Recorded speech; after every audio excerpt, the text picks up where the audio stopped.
come elections and we see political parties and politicians promising all sorts of things. And one of them has been the talk of the town. It's the freebies. Many parties have used freebies as a strategy to bolster their vote banks, but have you ever thought about what these freebies do to the Indian economy? Hello and welcome, I'm Pallavi Sharma and you're watching Money Wise with ET Now. Let's begin.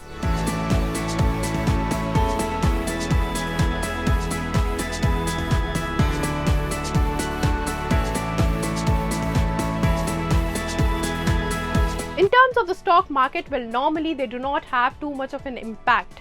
Market movement on the day of election results of these states in the last 4 cycles of 2003 to 2018 showed no clear pattern.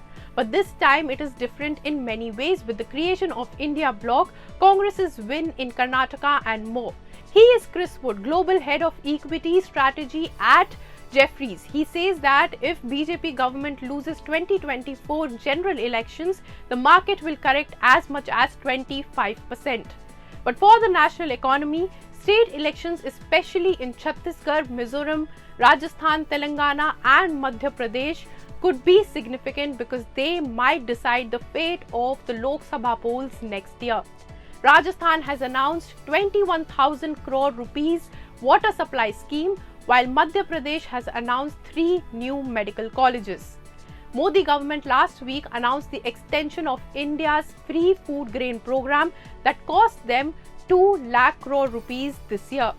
Now this time Congress party has given 5 guarantees: 1 financial benefit to women, 2 financial support to unemployed youth, 3 farm loan waivers, 4 subsidized cylinders and 5 free electricity up to certain units.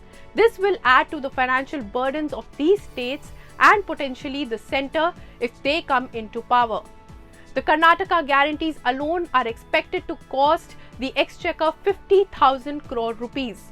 The Karnataka Congress government gave guarantees like 2,000 rupees monthly assistance to women heads of all families, 200 units of power to all households, 3,000 rupees per month to graduate youth and 1,500 for diploma holders, 10 kg rice per person per month, free travel for women in state public transport buses, and the latest 2.32 lakh houses to beneficiaries if approved.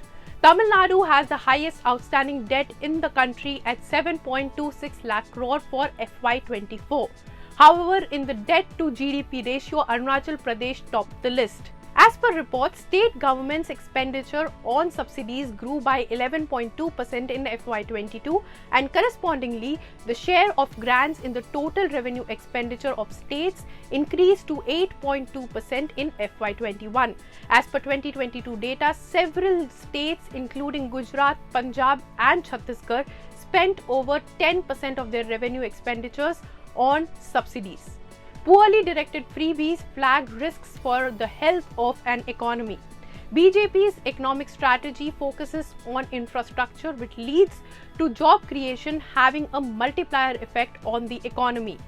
This is a top-down approach, while the India Bloc looks to be using the bottom-up approach by supporting the poor through financial schemes and support. Now, this could have an impact on the funds allocated to infrastructure building. As per analysts, the near-term fiscal and inflation impact of free food grain scheme is manageable, but higher expenditure, including on rural employment guarantees, could affect Centre's FY24 fiscal deficit target of 5.9% of GDP. In FY23, India's fiscal deficit stood at 6.4% of the GDP. A higher fiscal deficit lead to inflation and weaken India's macroeconomic fundamentals, reducing the availability of funds in banks for businesses to borrow, leading to a negative impact on economic growth. So the government spending money on freebies for you might cost you later because of high inflation. Think about it. Before that, don't forget to subscribe to ET Now's YouTube channel. If you like this video, then like, share and subscribe to ET Now.